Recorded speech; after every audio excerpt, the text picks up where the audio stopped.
7ই August 2024 আমার মা আব্বুর 11তম অ্যানিভার্সারি বা বিবাহবার্ষিকী, যেটাই বলি সমস্যা নেই।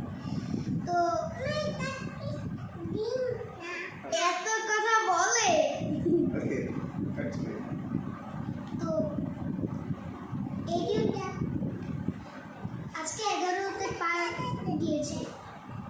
তো গত 10 বছর যাবৎ আমরা অনেক হাসি খুশি ছিলাম, আছি এবং সারা জীবন যেন থাকতে পারি একসাথে হাসি খুশি হবে। এবং আমরা তিনটা সন্তান হচ্ছে আমাদের মা উপহার। আমি প্রথম কিন্তু, কারণ তাই আমি বললাম এই রাগ করেছে। যাই হোক, আমি কথা কন্টিনিউ চালাচ্ছি। তো আজকে আমরা একটা সারপ্রাইজ প্ল্যান করছিলাম যে আমাদের মাকে আমরা সারপ্রাইজ দেবো। তো ওই আগে থেকে আমরা সারপ্রাইজ প্ল্যান করে ওর মাকে আমরা সারপ্রাইজ দিলাম।